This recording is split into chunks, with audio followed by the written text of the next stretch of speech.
Oke. Assalamualaikum warahmatullahi wabarakatuh. Waalaikumsalam warahmatullahi Hari ini kita mau mewawancarai Mbak siapa namanya? Boleh perkenalan dulu nggak ya? Iya. Perkenalkan, saya Aisyah Turodo Nafisa, biasa dipanggil Nafis. Kakak tingkat kalian, selisih berapa berarti? Kalian masuk tahun berapa sih? 2022. 22. Waduh, sudah lama saya. Mbak Nafis masuk tahun 2017. Berarti sekarang lagi itu Mbak S2 ya? Lagi berproses.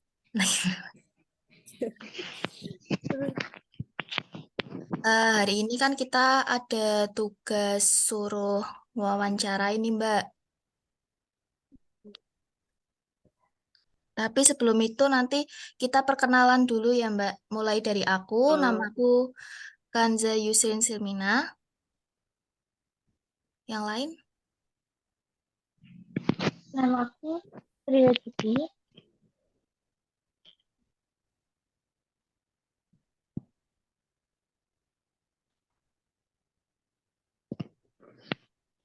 Yang lain? Nama saya Isnara Manuraini.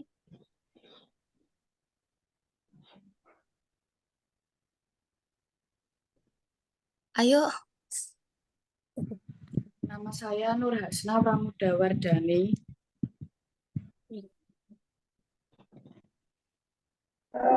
Perkenalkan, nama saya Siti Humairatul Izzati. Ya, sekarang langsung dimulai aja ya wawancaranya, Mbak. Mulai dari aku dulu. kalian nggak kenalan itu? Apa namanya kah? NIM. Eh, bukan NIM, semester, rombel. Oh iya. Kami dari semester 3, angkatan 2022, rombel 2. Ini mata kuliah apa berarti? Mata kuliah kajian bahasa Inggris. Oh, oke, oke. Dimulai aku dulu ya, Mbak. Oke. Eh, Bisa dijelasin nggak sih, Mbak, sepenting apa PAUD untuk perkembangan anak? Ini ya, Dek. Karena Mbak lagi belajar juga, nanti kalau ada salah-salah atau apa dipotong aja. Oh iya. Hmm.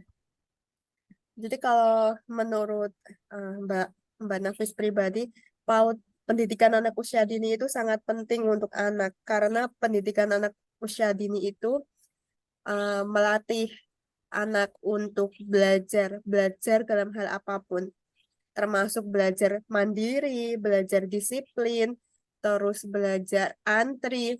Kalau di rumah itu kan belum tentu anak bisa untuk diajari antri, kecuali dia punya saudara-saudara yang sama-sama masih kecil. Nah, kalau di sekolah itu kan dibudayakan antri, misalnya mau ke kamar mandi, ada temannya yang lain mau ke kamar mandi, akhirnya dia dibudayakan ngantri. Terus dia berangkatnya harus misal jam 8, dia telat-telat dikasih tahu gurunya ada peraturan loh kalau di sekolah begitu kan. Jadi dia dilatih juga untuk disiplin dan juga untuk perkembangan-perkembangan yang lain seperti perkembangan motorik, perkembangan kognitif itu sudah sangat jelas ya kalau di PAUD itu sangat kompleks semuanya dipelajari anak-anak diajarkan sama guru-gurunya. Jadi menurut Mbak pribadi kalian masuk jurusan PAUD ini tidak ada salahnya. Dan kalian luar biasa karena kalian mempelajari semuanya, semua aspek perkembangan anak. Jadi kita itu kan nanti ketika lulus, kalau misal kita cita-citanya itu kan beda-beda pasti. Ada yang kuliah PAUD karena mungkin terjerumus atau memang memang mau di PAUD seperti itu. Jadi nanti ketika nanti lulus itu kan kita ataupun kalau misalnya kita nggak mau jadi guru PAUD, setidaknya kita dapat ilmunya untuk mengajarkan pada anak kita, pada adik-adik kita. Misal kita punya adik masih kecil atau nantinya kita punya anak, ilmunya bisa kita ajarkan pada mereka. Karena menurut Mbak Nafis memang perkembangan anak usia dini sangat, pendidikan anak usia dini sangat memengaruhi perkembangan anak dari segi aspek perkembangan anak apapun, termasuk seni di PAUD itu kan kompleks ya, nggak cuma mempelajari menggambar, nggak cuma dikasih belajar menggambar melukis, seninya itu kompleks, ada dia menari, ada dia bernyanyi, setiap pagi tepuk-tepuk sambil bernyanyi itu kan seni juga, nyanyi juga, jadi benar-benar penting menurut Mbak pribadi, karena kita di PAUD itu diajari dengan ilmu. Misal kita menitipkan anak kita di PAUD. Nah, di PAUD itu guru-gurunya mengajarinya dengan ilmu. Sedangkan kalau kita misal bukan dari alumni PAUD sendiri, terus kita punya anak, mengajarkan anak kita nggak kita taruh di PAUD. Kita mengajarkannya itu kan tanpa ilmu, kecuali kitanya memang suka baca-baca buku-buku tentang perkembangan anak. Itu pun nggak yang sekompleks ketika kita belajar di jurusan PG PAUD. Dan nantinya menjadi guru PAUD seperti itu. Itu sih kalau menurutku. Mungkin ada tanggapan dari kalian biar imbal balik. Atau Kanza yang tadi nanya. Malah senyumnya itu loh. Ayo, oke, makasih Mbak. Cukup Ada kompleks tanggapan nggak ya. Kanza? Heeh. Ya, emang itu sih apa namanya, setuju sih sama Mbak Nafis karena kita di sini belajarnya emang benar-benar bukan cuma untuk ngomongin anak, tapi di semester 3 ini kan juga kita dipelajarin untuk ada bisnis, ada eh, kadang di luar jangkauan untuk cuma jadi guru TK gitu kan, Mbak. Oke, mungkin ada nih yang mau pertanyaan lain? Nah, tambah-tambahan sedikit lagi. Oh iya. Termasuk kita di PAUD, khususnya di UNES. Karena tidak semua jurusan PG PAUD itu mengajarkan hal tersebut. Tapi kalau di UNES, itu kan kita diajarkan cara dandan. Iya. Itu kan juga seni ya. Itu seni. Jadi nanti kita mengajarkan pada anak-anak ketika anak-anak mau karnaval, ketika anak-anak mau pentas, tampil, kita mengamalkan ilmu-ilmu itu pada anak-anak. Nah, dari situ kan anak-anak juga lihat, oh ternyata ketika dandan itu tidak cuma bedak sama lipstick loh, ada ininya, ada ininya. Terus ada juga yang kayak apa itu yang warna-warni yang bikin buat itu loh, yang buat gambar-gambar itu loh, yang kayak apa sih, face painting atau apa itulah itu. Jadi kan anak-anak jadi mengenal banyak hal, nggak cuman yang mengenal di kelasnya saja, tapi di luar-luar kelas juga dia tahu seperti itu. Oke, makasih. Dari yang lain bisa ada pertanyaan? Saya mau nanya nih sama Mbak Nafis. Iya, iya, gimana? Saya mau jawab. Saya mau nanya, menurut Mbak Nafis tuh perkembangan teknologi 5 tahun terakhir itu pengaruhnya apa aja ya? Hmm, buat siapa dulu? Buat kita atau buat anak-anak usia dini Buat atau buat gurunya? buat buat anak-anak sama gurunya, Mbak. Hmm. Kalau pengaruhnya itu pastinya banyak ya. Cuman sebelum ke pengaruh, mungkin cerita sedikit. Jadi kemarin itu kan Mbak Nafis habis penelitian. Nah, kebetulan penelitiannya itu mengenai teknologi digital dalam PAUD. Di beberapa tempat yang sudah Mbak Nafis kunjungi, itu ada yang memang menggunakan teknologi seperti misal laptop. Jadi laptop itu nanti disambungin sama layar itu loh. Jadi nanti anak-anak sesekali dikasih lihat di situ. Ada juga yang bener-bener hanya laptop karena belum punya layar. Ada juga yang laptop sama proyektor, tapi proyektornya taruh di tembok karena layarnya belum ada begitu. Jadi untuk teknologi digital sendiri kalau di dalam pendidikan PAUD-nya itu beragam ya. Dan ada juga yang sekolah-sekolah masih tertinggal. Jadi jangankan untuk teknologi digital seperti memutarkan anak-anak menggunakan laptop atau HP, mengenalkan mereka. Jangankan seperti itu, bahkan pembelajarannya pun masih tertinggal. Itu juga Mbak Nafis ada yang ketika penelitian ada yang TK-nya seperti itu, seperti itu. Nah, kalau untuk pengaruhnya sendiri ya pastinya banyak. Kalau untuk anak usia dini di lingkungan sekolah ya khususnya. Kalau untuk kalau untuk gurunya sendiri. Jadi guru itu semakin ke sini semakin berkembang.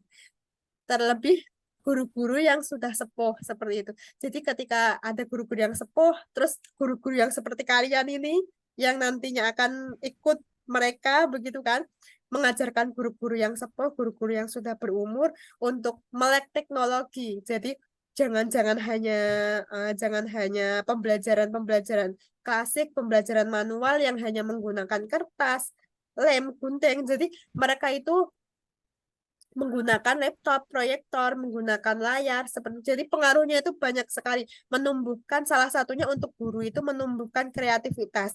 Jadi dengan teknologi termasuk HP guru itu kan sekarang jadi canggih ya. Dulu itu kan nggak ada.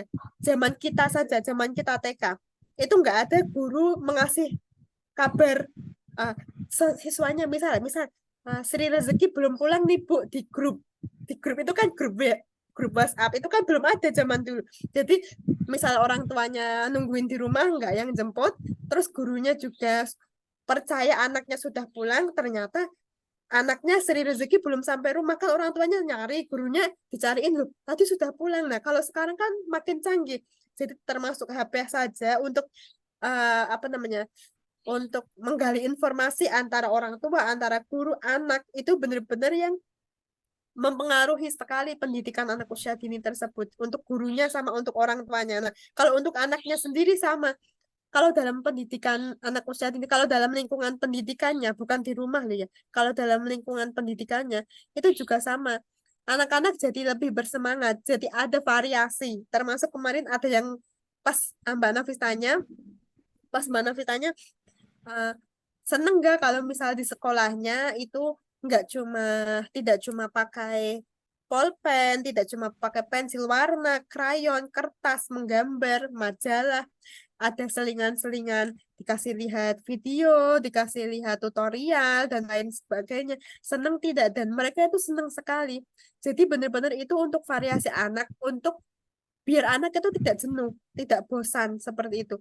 Jadi pengaruhnya pasti sangat banyak ya buat anak usia dini. Nah, kalau di luar TK-nya, di luar pendidikannya, pengaruhnya juga banyak untuk anak usia dini. Ketika dia tidak dikontrol sama orang tuanya, sama orang-orang dewasa yang ada di sekitarnya, sama kakaknya mungkin, sama bapaknya, sama yang ada di keluarganya, itu juga pengaruhnya banyak. Misal dia main HP di rumah, cuma dikasih HP, kita nggak kontrol, kita nggak tahu dia lihat apa, dia nonton apa, yang ditonton itu tontonan yang cocok untuk anak tidak, jangan-jangan dia nontonnya yang tontonan-tontonan orang yang sudah harusnya berumur 13 ke atas misal, atau 17 ke atas kan kita nggak tahu, makanya itu ada dampak negatif, ada dampak positifnya. Nah, dampak positifnya dia jadi kayak misal dia putar-putar musik, dia jadi hafal lagu-lagu kayak misal huruf hijaiyah, alfabet, gitu-gitu kan.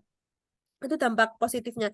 Cuman ketika anak itu menonton menggunakan teknologi digital itu memang harus didampingi. Walaupun ada dampak positifnya. Dampak positifnya tadi kan kayak misal anak jadi paham, oh jadi hafal, jadi tahu abjad-abjad, jadi tahu warna, jadi tahu binatang-binatang misal. Tapi dia akan pasif ketika dia tidak didampingi dan dia hanya berhadapan dengan layar, dengan HP, tablet, ataupun laptop. Jadi dia, ataupun televisi salah satunya. Jadi harus didampingi sama entah kakaknya, pokoknya orang dewasa yang ada di sekitar anak. Didampingi, diajak ngobrol. Misal di laptop atau di HP, misal dia lagi nonton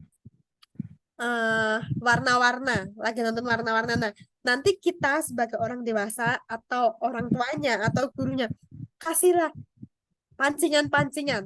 Itu tadi warna apa? Nah, ini warna apa? Nah, kalau yang seperti itu warna apa? Kalau yang warnanya sebelah sana, sebelah kanan warna apa itu, gitu-gitu. Jadi anak itu nggak yang pasif, jadi dia aktif seperti itu. Jadi benar-benar harus didampingi seperti itu. Jadi untuk pengaruhnya sangat banyak, termasuk pengaruh negatif, pengaruh positif di rumah, di lingkungan rumah maupun di lingkungan sekolah, di pendidikan sendiri. Termasuk untuk gurunya, untuk orang tuanya juga. Mungkin itu ada koreksi atau ada tambahan atau mau disanggah, monggo Mbak Nur Hasana Pramudawardhani. Oh, selamat datang Mbak Audilia Cahya Maharani. Depinus, apa itu? Delpinus.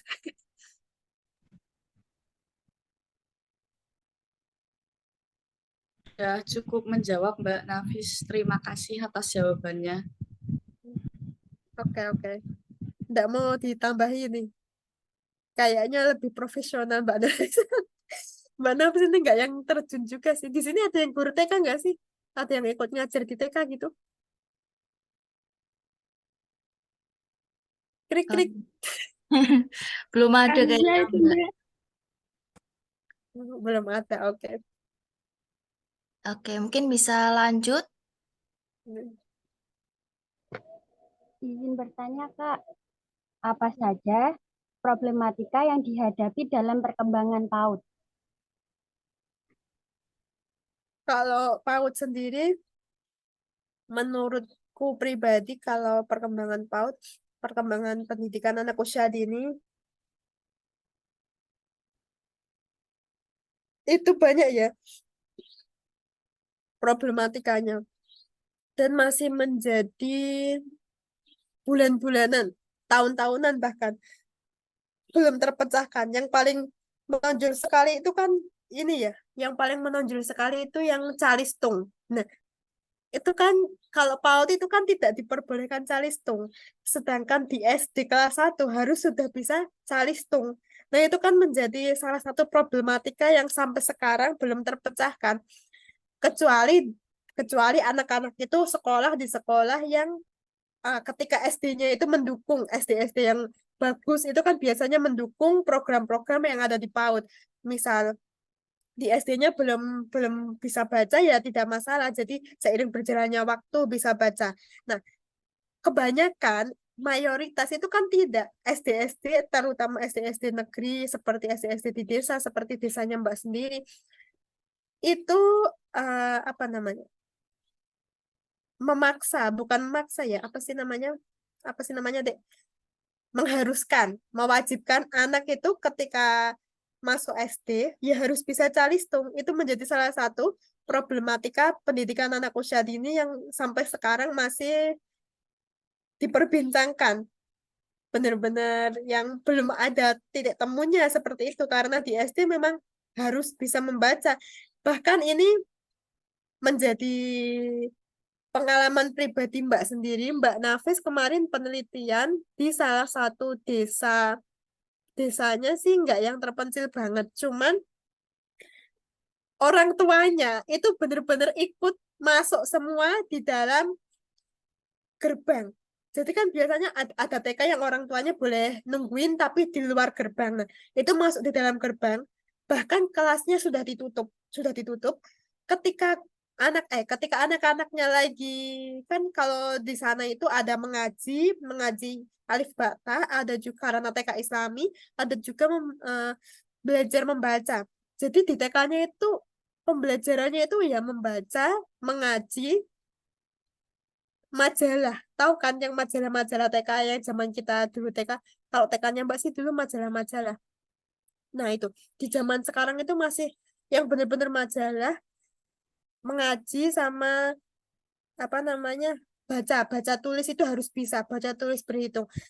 Kalau berhitung masih yang sederhana sih. Tapi kalau yang bacanya itu sudah yang benar-benar banyak begitu. Padahal masih anak TKB, sekelas TKB. Nah ketika orang tuanya melihat anak-anaknya sudah masuk pada pembelajaran membaca, menulis, dan juga mengaji, orang tuanya itu ketuk-ketuk pintu. Mereka pada mau masuk. Nah, ketika anak lagi setoran sama gurunya, sama guru kelasnya, orang tuanya itu pada gantian nungguin. Misal yang lagi setoran, misal Siti Humairatul Izati. Nah, orang tua Siti ini menunggui di sebelahnya. ketika Siti nggak lancar bacanya atau tulisnya ataupun mengajinya, bukan gurunya yang marahi, tapi orang tuanya. Itu masih ada di TK yang salah satu TK di Jawa Barat. Itu masih ada dan itu benar-benar nyata karena Mbak Nafis baru selesai penelitian dan menemukan fenomena itu. Itu kan menjadi masalah untuk guru PAUD-nya sendiri. Guru PAUD-nya dituntut jangan ada baca tulis hitung. Tidak diperkenankan baca tulis hitung yang benar-benar menekan. Nah, kalau menurut Mbak Nafis sendiri itu benar-benar menekan karena baca membacanya itu yang benar-benar ada bukunya dan membacanya itu yang kayak Ibu Budi ke pasar. Nah, itu untuk anak TKB itu kan masih banyak yang kesusahan dan itu benar-benar yang satu halaman itu banyak sekali bacaannya, nggak cuman satu lare itu apa ya? Satu kalimat, nggak cuma satu kalimat, tapi itu berkalimat-kalimat sampai bawah. Itu benar-benar problematika PAUD yang Mbak Nafis soroti sampai sekarang sih. Dan belum ada titik temunya karena ketika orang tuanya Mbak Nafis tanyain, orang tua sama gurunya kan Mbak Nafis tanyain kenapa ditungguin, orang tuanya jawab ya kalau nggak ditungguin nanti di SD dia nggak bisa baca, nggak bisa tulis, nggak bisa berhitung, padahal di SD harus bisa calistung seperti itu. Nah, ketika konfirmasi ke guru-gurunya pun menjawab hal yang sama, memang harus ditunggui karena kalau nggak ditunggui anak-anaknya, bukan memang harus ditunggui, orang tuanya itu memang harus menunggui karena orang tuanya harus memastikan anak-anaknya lancar baca tulis hitungnya, entah itu baca tulis hitungnya bacaan biasa ataupun yang kitab ataupun yang hijaiyah, benar-benar harus lancar. Jadi tapi Mbak Nafis bertanya-tanya tapi tidak berani bertanya ke mereka, bertanya-tanya, nah kalau begitu kenapa disekolahkan kalau orang tuanya saja tidak sepercaya itu sama gurunya. Nah, kalau di sekolah itu kan kita harus sepenuhnya memasrahkan sama, ketika dia di lingkungan sekolah, anak di lingkungan sekolah, kita harus memasrahkan sama gurunya. Tapi itu malah orang tuanya ikut ikut masuk, ikut marahin anaknya, bahkan gurunya enggak yang marahin, benar-benar orang tuanya yang marahin. Itu kan kayak seakan-akan orang tuanya tidak percaya sama gurunya. Seperti itu sih kalau menurut Mbak Nafis yang sangat menonjol itu sih yang menurut Mbak Nafis mungkin, dan ada banyak lagi sih permasalahannya, cuman itu kan termasuk kebijakan ya, kebijakan untuk calistung itu. Cuman Mbak Nafis nyorotinya di yang calistung ini, kebijakan calistung ini sama transisi SD. Nah, transisi SD ada cerita menarik kemarin Mbak Nafis habis ada ngisi acara kepala sekolah SD dari luar Jawa tapi bukan di Jawa. Nah, itu sekolahnya harus menerapkan transisi yang TK SD itu loh, yang SD-nya itu SD kelas 1-nya dibikin seperti TK pembelajarannya seperti itu kan. Karena kan masih belum boleh yang menerapkan benar-benar pembelajaran SD. Karena itu mau disorot, mau diliput, ada liputan. Dan yang dituju itu salah satu SD tersebut mau diliput. Nah, karena mau nggak mau, karena mau diliput, akhirnya sekolah itu mendesain sedemikian rupa bahwa kelas 1 itu ya seperti pembelajaran di TK, seperti pembelajaran di TK yang belum boleh membaca, menulis, yang belum boleh pembelajaran agak berat lah. Nah, ketika liputannya selesai, nyatanya kembali lagi ke pembelajaran semula. Ketika kelas 1 ya umumnya yang di mana-mana kelas 1 itu ya ada membaca, ada yang menulis, ada berhitung, ada mata pelajaran banyak. Itu nyatanya setelah diliput kembali lagi ke seperti itu. Ya karena mereka belum siap juga. Ketika ditanya kenapa ya karena belum siap juga. Ketika nanti dia kelas 2 dan dia belum bisa ngapa-ngapain, kelas 3, kelas 4 belum bisa ngapa-ngapain kan guru SD-nya juga yang agak repot seperti itu. Itu cerita-cerita fakta di lapangan sih yang menjadi problematika PAUD, termasuk transisi PAUD SD. Kebijakan-kebijakan itu sebenarnya bagus ketika kebijakan itu dibuat, sebenarnya bagus. Cuman ketika turun-turun ke bawah, turun-turun ke yang benar-benar ke sekolah-sekolah itu nggak seperti yang diharapkan, belum seperti yang diharapkan oleh kebijakan itu dibuat, seperti yang kebijakan itu dibuat seperti itu. Sudah sih. Menurutku begitu deh. Ada tanggapan kah atau apa gitu? Udah cukup, Kak. Terima kasih. Terlalu melebar kemana-mana ya. Nggak apa-apa, Kak. Nyeritain fakta soalnya. Sebelumnya ini kan waktunya tinggal 2 menit, mungkin bisa diganti link dulu, nggak apa-apa ya Mbak? Oh iya, siap-siap. Boleh. Oke, ini pada keluar dulu ya teman-teman. Oke. Nanti aku kirim link.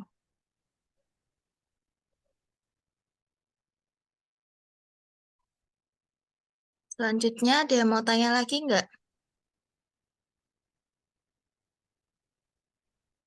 Eh, Suaraku kedengeran? Iya, nanti. Aku ada pertanyaan nih, Mbak. Kan di sini kita masih semester 3 ya. Jadi otomatis karena Mbaknya juga udah apa S2, udah kuliah S2, jadi kan otomatis pengalamannya Mbak lebih banyak ya daripada kita. Nah, aku tuh ada pertanyaan, apa sih isu yang lagi ramai dibicarain di PAUD? Maksudnya kayak isu tentang PAUD, di ranah PAUD tuh apa sih Mbak? Dan apa tanggapan Mbak tentang isu tersebut? Pertanyaan ini mirip-mirip dengan pertanyaan yang tadi ya, yang problematika. Cuman nggak apa-apa. Yaitu salah satu isu yang masih gempar, yang masih gencar sampai sekarang ya tadi, Calistung tadi. Calistung, transisi TK SD, terus kalau untuk gurunya, upah guru, kesenjangan upah guru yang masih rendah, begitu kan? Itu kalau yang menurut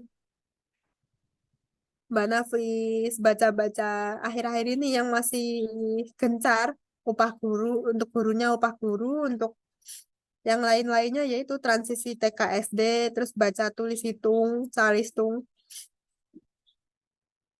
Hmm. Itu mirip-mirip sih tadi sama yang siapa tadi, yang problem ya Nur Hasanah ya. Itu. Nah, untuk yang calistung sama yang tadi upah pada guru ya, Mbak. Nah, Itu tanggapan Mbak tentang isu isu tersebut apa? Maksudnya kayak mungkin Mbak punya pendapat tersendiri gitu atau apa? ya kalau yang upah guru ya sudah semestinya guru itu harus sudah sejahtera. Well-beingnya harus jangan dipertanyakan lagi begitu kan.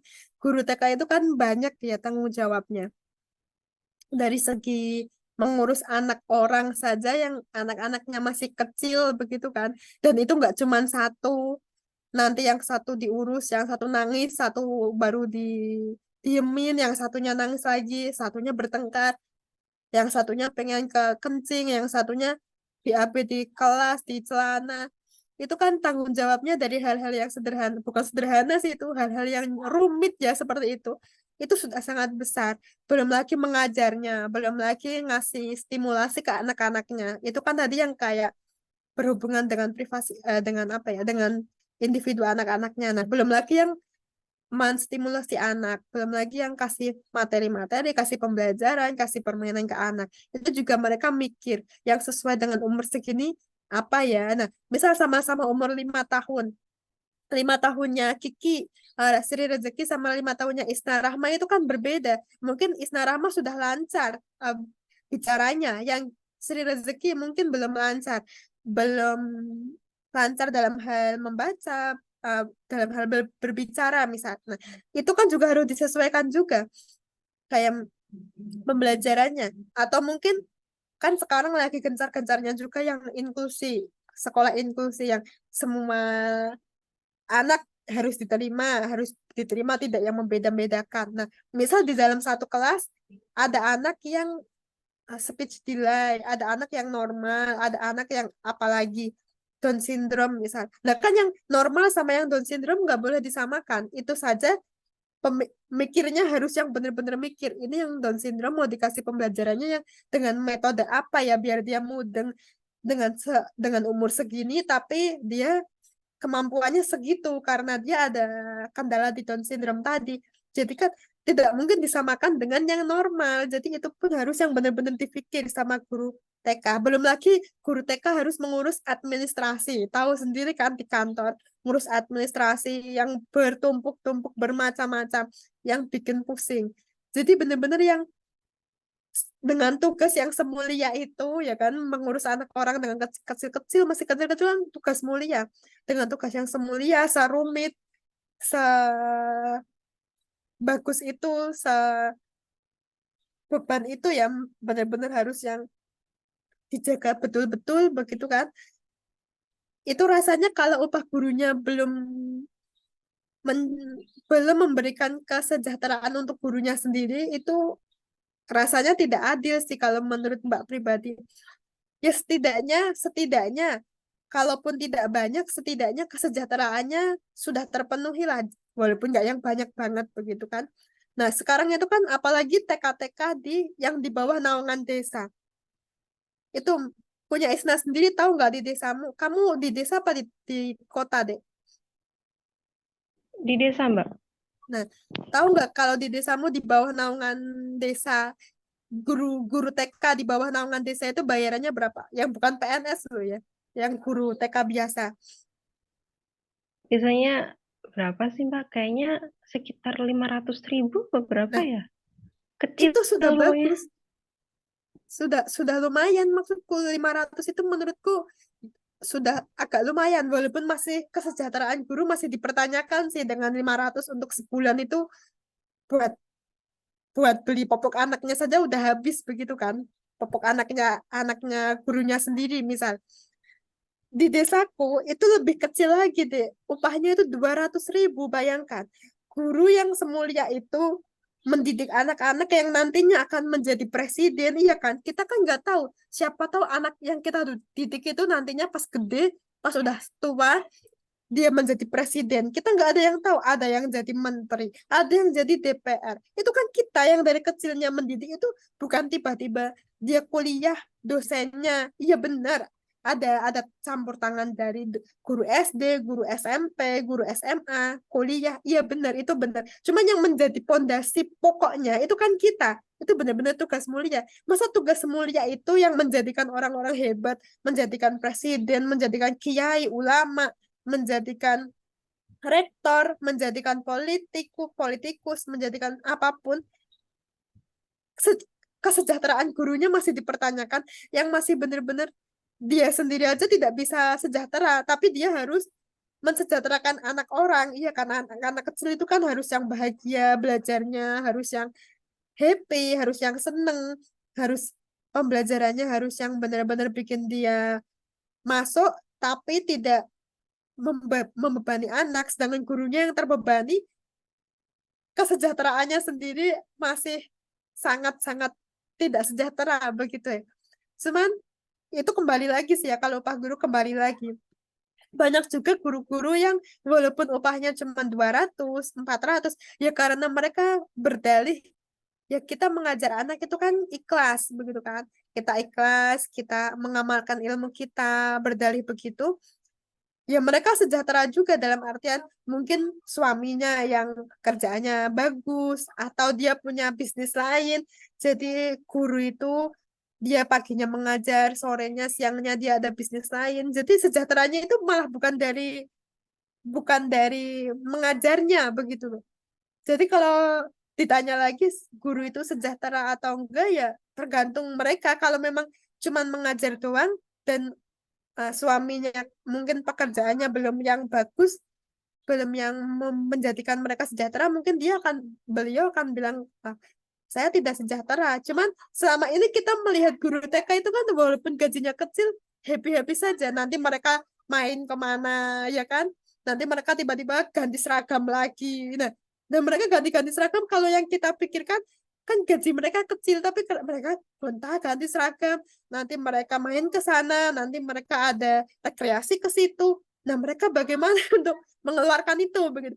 Jadi kalau dari upahnya itu sebenarnya masih kurang sejahtera, masih sedikit, masih minim. Cuman untuk kesejahteraannya sendiri kembali ke pribadi masing-masing, karena ada yang sedikit tapi mereka merasa sejahtera juga ada. Begitu kalau menurut Mbak Nafis pribadi. Terus kalau untuk masalah tadi apa yang calistung, Ya itu tadi tanggapannya masih iya yo.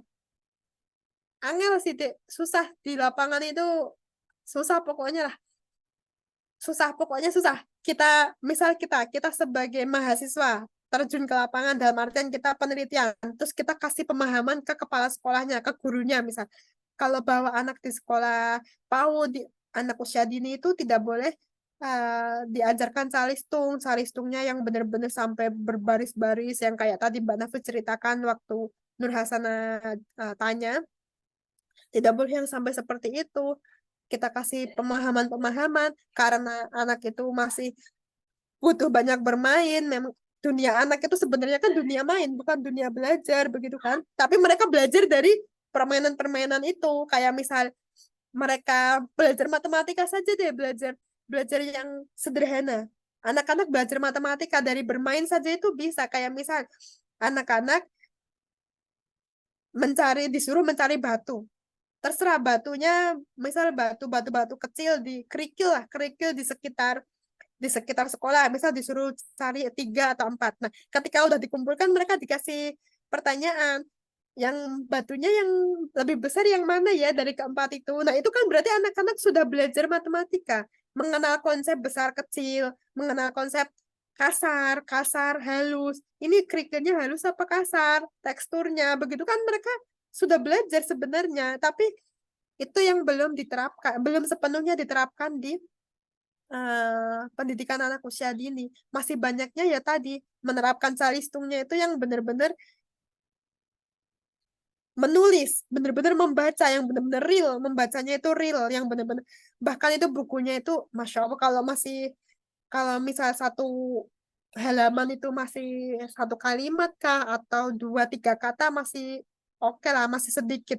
Itu yang benar-benar dari atas sampai bawah kayak Al-Quran itu loh. Benar-benar merentep itu kalimatnya itu benar-benar ini anak PAUD, ini anak TK kelas B kesian. Tapi kan kita sebagai peneliti, apalagi kita masih muda ya. Sedangkan mereka guru-gurunya, Pak gurunya sudah pada berumur itu kan untuk kasih pemahaman, merekanya pasti mengeyel. Nanti kelas satunya dipaksa harus sudah bisa begini, harus sudah bisa begitu. Nah, kalau di PAUD-nya saja nggak dipelajari begini, nanti mereka nggak bisa ketika kelas 1, begitu loh deh. Itu yang menurut Mbak Nafis masih susah diterapkan di PAUD. Padahal menurut menurut Mbak Nafis pribadi, ketika itu diterapkan, itu lebih bagus. Sebenarnya itu lebih bagus. Anak itu belajarnya, anak belajarnya itu bukan dipaksa. Jadi anak itu belajarnya bukan terpaksa, bukan dipaksa. Anak belajar sukarela dan anak belajar memahami hal-hal yang ada di dunia ini itu dengan sendirinya, bukan karena dipaksa harus bisa begini, harus bisa begitu. Kayak tadi, semisal kayak tadi batu-batu tadi, mereka dikasih dikasih pancingan-pancingan pertanyaan. Yang kasar, kalau yang ini teksturnya gimana ya, misal. Oh, yang ini kasar, Bu. Kalau yang ini halus apa kasar? Oh, yang ini halus. Kalau yang dari 4 ini yang paling kecil yang mana? Terus yang agak besaran dikit yang mana? Yang paling besar yang mana? Nah, itu kan dia belajar sendiri. Dia menggunakan pikirannya untuk menerima itu, untuk belajar itu dengan sendirinya. Guru itu hanya memfasilitasi, hanya fasilitator, bukan yang nanti harus begini, harus sama plek begitu. Enggak seperti itu. Jadi anak itu kalau misal itu tadi diterapkan betul-betul, itu benar-benar hasilnya itu akan lebih jos sih menurutku pribadi. Menurutku pribadi ya, karena Mbak Nafis melihat pendidikan anak usia dini yang di luar negeri, di negara-negara maju itu, Masya Allah itu kan pembelajarannya ya begitu. Cuman mereka juga nggak yang nggak yang bodoh, mereka pinter-pinter juga walaupun bermain, tapi bermainnya itu karena tadi bermainnya itu dia dari bermain-bermain itu dia mengenal angka, mengenal konsep besar kecil, mengenal konsep kasar halus. Jadi mereka itu mengenal dunianya dengan sendirinya. Itu menurutku lebih jos sih. Dan akan lebih jadi konsep berpikirnya, konsep berpikir kritisnya itu lebih jadi ketika diterapkan. Itu yang sudah terjadi di luar negeri kan seperti itu. Cuman di sini masih susah. Calistung nomor 1 pokoknya. Mau kita menyanggah, enggak kok. Di PAUD sudah menerapkan belajar bermain. Yakin, coba deh, coba kalian yang ada di sini ini survei survei di satu kota aja deh. Misal survei di satu kota dengan 5 TK berbeda, misal 5 TK, 5 SD, 5 TK, 5 TK berbeda di desa-desa berbeda misal. Pasti mereka itu yang menerapkan belajar sambil bermain, bermain sambil belajar itu hanya beberapa. Yang sisanya itu ya itu tadi. Calistung harus benar-benar yang majalah yang bacaannya banyak-banyak dan harus bisa baca. Karena itu kemarin Mbak Nafis sudah penelitian dan memang begitu. Yang TK-TK lumayan bagus, TK-TK bagus ya sudah bagus, banyak bermain.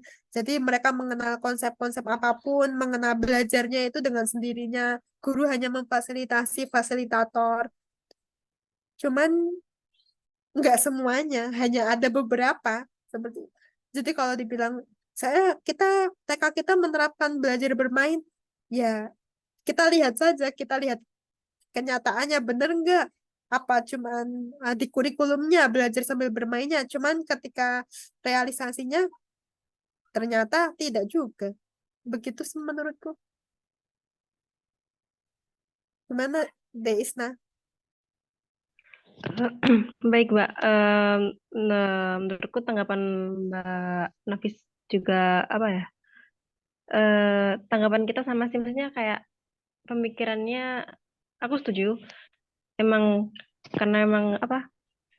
Kebanyakan kalau orang-orang kalau di desa emang kayak susah ya kalau buat menghapus calistung ya karena emang pemikirannya mereka tuh kayak anak harus bisa calistung gitu. Nah, ya. Apalagi mereka suka banget tuh yang namanya kayak mengukur kepintaran anak, keberhasilan anak kayak yang di ranking lah atau apa gitu kan ya. Mereka suka Kognitif doang. ya suka membanding-bandingkan sama anak lain. Pokoknya mereka pengen anaknya tuh bisa apa ya?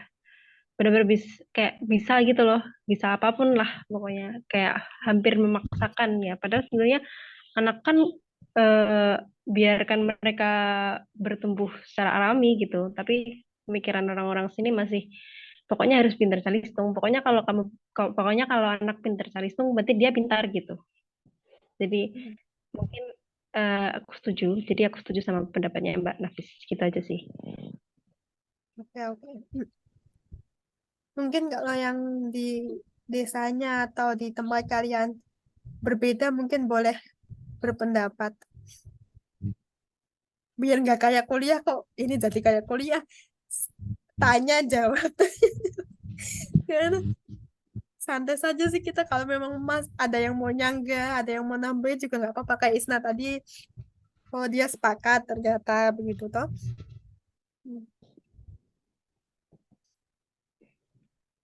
Ada nggak ini? Ya, kalau aku sendiri sama sih Mbak.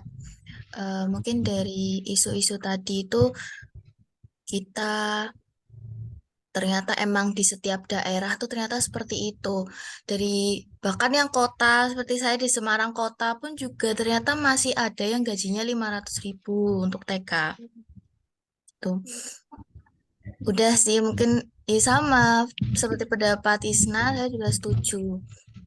Terus ada lagi nggak nih dari mbak-mbak yang tadi telat? Coba perkenalan dulu dong sebelum bertanya. Perkenalkan, sebelumnya nama saya Audilia Cahya Meleni. Bentar, Mbak. Oke, Mbak kan agak melenceng ya dari topik. Ya, Ini saya sabar-sabar. Kok nggak kelihatan mukanya? Dilihatin toh. jadi Nah, aku itu kan cantik.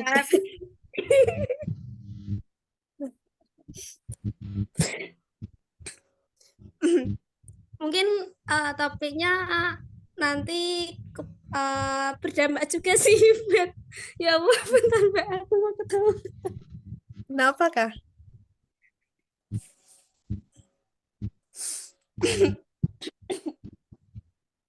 Jadi gini kan Kenapa kemarin kah? aku lihat itu apa isu-isu tentang child free tahu nggak Mbak yang Iya. nggak mereka pasangan tapi nggak bakal akan punya anak gitu loh. Nah, kan mungkin dari segi pandang mereka ya, aku lihat kan kayak udah pada sadar gitu loh kalau membesarkan anak, kalau harus punya anak, itu tanggung jawabnya tuh emang gede gitu loh. Kayak harus ngasih pendidikan yang layak, ngasih makanan yang bergizi. Jadi mungkin mereka mikirnya kayak mending nggak usah aja deh, nggak usah punya anak daripada nanti kalau punya anak lalai gitu loh kalau apa tanggung jawabnya.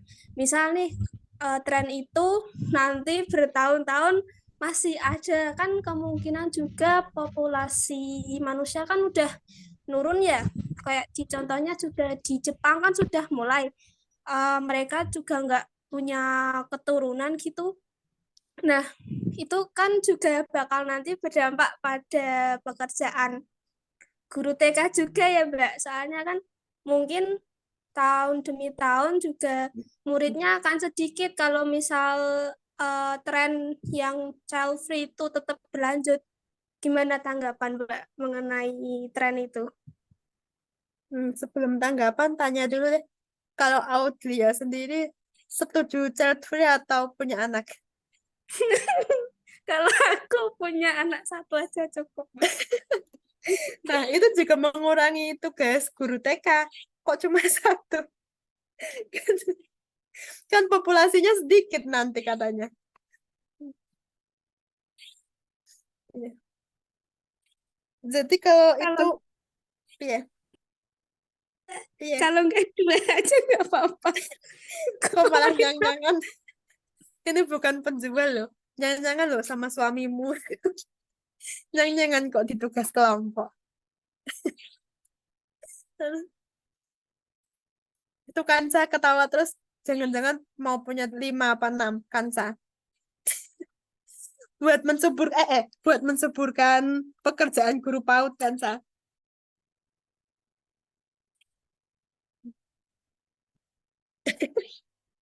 Malah tidak kuat, malah tidak kuat. Bubar jalan we ayo. Malah ketawa terus nih piye toh. Hmm. Jadi kalau menurut Mbak Nafis pribadi, child free. Gimana sih bacanya child free? Bener toh? Yang bener bahasa Inggris apa iki? Iya benar Mbak, child free. Nah, child free sendiri itu kan beda-beda dari segi niatnya orang-orang misal kayak mau child free atau mau dia punya anak berapa itu kan juga beda-beda ya, maksudnya ada yang karena memang mereka mau fokus karir, ketika nanti mereka punya anak akhirnya mereka karirnya keteteran, ngurus anaknya keteteran, akhirnya daripada sama-sama keteteran ya sudah salah satunya enggak, dan mereka memilih untuk oke deh karirnya saja yang dipentingkan, jadi suami istri ini sepakat untuk child free, tidak punya anak, begitu kan? Bahkan lingkungan lingkungan Mbak Nafis sendiri kalau dibilang circle, ya bisa dibilang circle sih. Pokoknya di lingkungan Mbak Nafis sendiri, itu kan Mbak Nafis itu kan berteman sama orang-orang yang sudah berumur ya. Maksudnya Mbak Nafis kan masih kecil ya kan, masih imut banget begini toh. Masih kecil. Nah, terus teman-teman Mbak Nafis yang di sekeliling Mbak Nafis yang benar-benar dekat itu yang sudah berumur, yang sudah umurnya 28 tahun, ada yang 30-an ke atas begitu.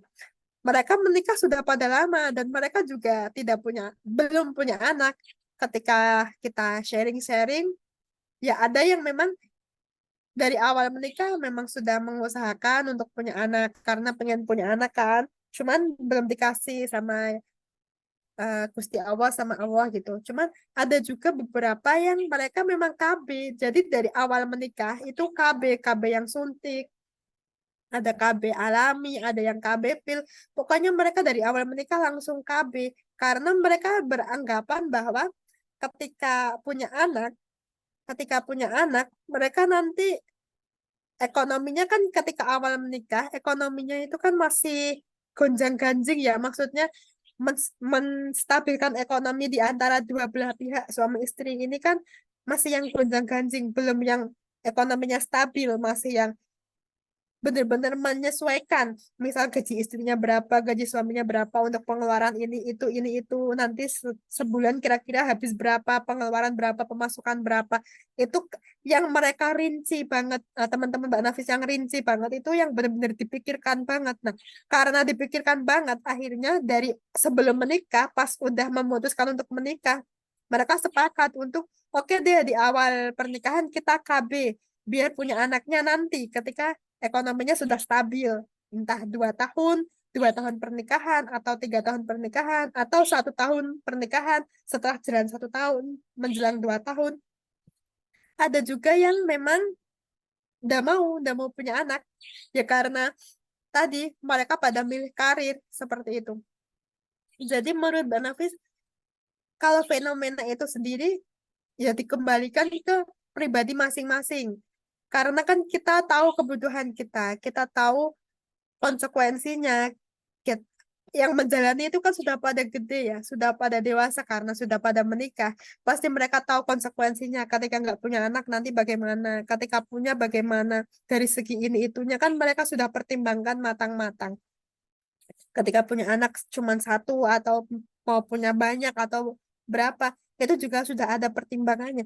Jadi kalau menurut Mbak Nafis itu dikembalikan ke pribadi masing-masing. Nah, terkait tadi, nah kalau misal itu dikembalikan ke pribadi masing-masing, Mbak Nafis, berarti nanti ketika generasi muda, generasi seperti kita-kita ini, Gen Z ya, memutuskan banyak yang child free. Jadi nanti kan banyak yang tidak punya anak. Nah, guru PAUD nanti mau mengajar siapa kalau begitu? Kan yang diajar jadi sedikit, begitu kan? Nah, itu menjadi problem juga sih, menjadi masalah juga. Ketika itu nggak ada, jangankan guru PAUD, guru-guru yang lain juga akan berdampak. Misal 2045, misal 2045, anak-anak kecil, anak usia dini itu generasi muda memilih untuk tidak punya anak, untuk child free. Nah, jadi mereka itu generasi anak kecil-kecil itu kan jadi sedikit, yang benar-benar sedikit. Nah, itu nanti berpengaruhnya nggak cuma buat PAUD doang. SD-nya pun nggak ada orangnya, SD, SMP, SMA. Ya karena kan SD, SMP, SMA, kuliah itu kan berasalnya dari anak kecil ini, bukan tiba-tiba langsung kuliah kan. Jadi semuanya akan berdampak. Nah, kalau menurut Mbak Nafis pribadi, tidak menyalahkan yang memutuskan untuk tidak punya anak ataupun yang memutuskan punya anaknya sedikit satu seperti itu misal contohnya. Cuman menurut Mbak Nafis pribadi program pemerintah itu sudah paling baik menurut Mbak Nafis pribadi. Tahu kan program pemerintah apa? Dua Tahu anak nggak? cukup, Hah? 2 anak cukup ya Mbak. Nah, itu menurut Mbak Nafis pribadi itu sudah baik, sudah paling baik. 2 anak cukup. Karena kalau kebanyakan kalau kalau orang-orang Jawa ini dari Jawa semua ya kalau orang-orang Jawa itu kan berdalih banyak anak banyak rezeki, ya itu mungkin benar. Ketika kita punya banyak anak ya nyatanya juga mereka bisa makan semua, bisa walaupun memang mungkin pekerjaannya nggak yang pejabat atau apa, cuman ya mereka tetap bisa makan, tetap bisa ini, tetap bisa itu, tetap bisa rekreasi walaupun mungkin bertahun-tahun sekali, nggak yang setahun sekali, nggak yang sebulan sekali, begitu kan? Makannya juga nggak yang makan nggak enak terus, kadang-kadang makan enak begitu. Itu mungkin kalau pepatah Jawa seperti itu mungkin ada benarnya. Cuman ada benarnya juga menurut pemerintah 2 anak cukup ini. Karena ketika kebanyakan anak, itu kan kuantitasnya berarti ya. Kebanyakan kuantitas, sedangkan kualitasnya nanti yang ya kalau orang tuanya yang melahirkan banyak anak ini orang tuanya berkecukupan, bisa mengasih nutrisi gizinya anak yang benar-benar bagus, yang sesuai, bisa pendidikan anaknya juga bagus, terarah, terukur. Ya kalau tidak kan jadi kuantitasnya yang oke, kualitasnya nggak ada begitu kan. Nah kalau 2 anak ini kan tadi mungkin kalau pertimbangan pemerintah, pertimbangannya Mbak Nafis pribadi kalau 2 anak ini kan nggak yang bener-bener nggak ada, nggak yang bener-bener sedikit, nggak yang banyak juga. Jadi bisa dioptimalkan, bisa dimaksimalkan di kuantitas maupun di kualitasnya. Walaupun cuma 2 anak, kualitasnya bisa dimaksimalkan. Jadi ketika seperti itu nantinya ke depan guru-guru baik guru PAUD, guru SD, guru SMP, guru SMA, dosen-dosen itu nggak yang nganggur begitu loh. Itu kalau menurut pandangan Mbak Nafis pribadi nggak menyalahkan, tidak menyalahkan kita-kita yang tidak mau punya anak, yang child free, cuman kalau dibilang mengikuti enggak, mau jadi pengikut itu enggak, ya enggak, karena itu tadi kan, kita itu kalau orang Islam ya, kalau orang Islam itu kan kita menikah untuk keturunan juga kan salah satunya. Jadi kalau Mbak Nafis pribadi tidak menyalahkan tapi tidak mengikuti juga begitu ya. Jadi lebih baik ya itu tadi mengikuti pemerintah. Begitu Audelia. Biar kalau kalau kita semua dikasih dikasih paham begitu kan, dikasih paham generasi muda dikasih paham untuk ya sudah ikuti saja kata pemerintah. Kalau misal tidak mau KB yang aneh-aneh yang bahan kimia kan, yang kayak suntik atau apapun itu kan banyak bahan kimianya. Ya sudah KB alami saja. Itu kan berarti kita nggak tidak mematikan pekerjaan ke depan. Kayak misal guru-guru itu kan jadi nggak yang nganggur, tetap ada pekerjaannya, tetap ada yang diajar. Nah, bahkan nanti yang berdampak pun ketika banyak yang memutuskan tidak punya anak, yang berdampak bukan cuma guru, bukan cuma pendidik, yang berdampak semuanya lah. Nanti yang mau jadi satpam siapa kalau anak-anak kecil aja nggak ada, dan nanti yang mau jadi satpam kan nggak tiba-tiba jadi satpam. Awal-awalnya kan bayi anak kecil.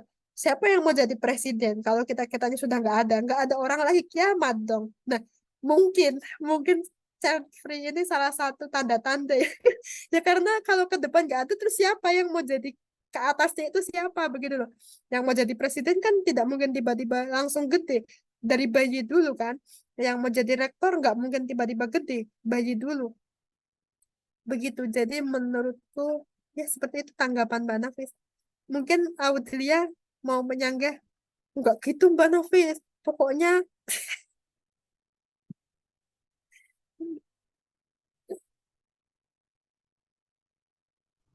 Setuju saya, Mbak, setuju. Semoga nggak kayak Jepang ya, Mbak. Populasinya dikit. Oke. nanti Jepang nanti Jepang juga ini sih.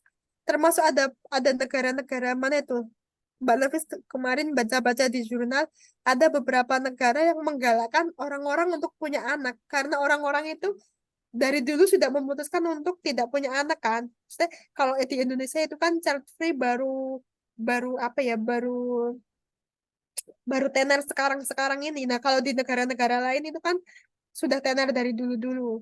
Nah, akhirnya dari dulu-dulu itu ada beberapa negara yang pemerintahnya pokoknya punya anak karena kalau nggak punya anak yang mau nerusin generasinya nggak ada kan.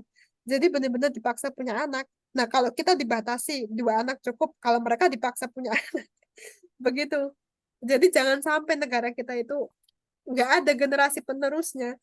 Ya karena menikah sendiri kan salah satunya untuk regenerasi. Sudah cukup mungkin tinggal 1 menit kesian. Iya, Mbak. Ngejar durasi, Mbak. Heeh. Oke. Udah ya mungkin dari kami udah mempertanyakan dan Mbak Nafis juga udah menjawab dengan sangat baik dan keren sekali. Jadi, Keren eh, banget. makasih Mbak untuk waktunya. Maaf ngerepotin juga. Mungkin itu aja sih. Makasih ya Mbak. Maaf ya kalau pertanyaannya jawabannya belum menjawab sepenuhnya. Oh, udah sangat menjawab Mbak. Parah sekali emang. Foto dulu, foto dulu.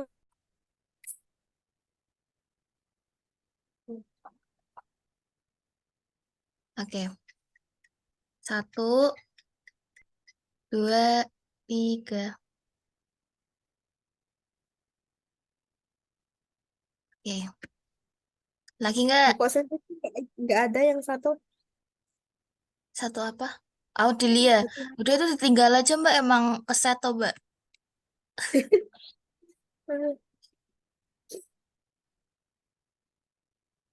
Ya, Ini selesai deh. Ya, lagi ya. Satu, iya, iya. dua, tiga. Oke. Nah, ini kata-kata terakhirnya Mbak tadi soalnya kepotong. Waduh, kata-kata terakhir apa ini?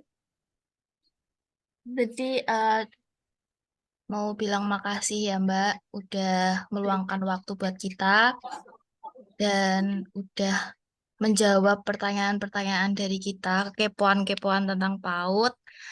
Eh, mungkin cukup sekian. Terima kasih. Wassalamualaikum warahmatullahi wabarakatuh. Waalaikumsalam warahmatullahi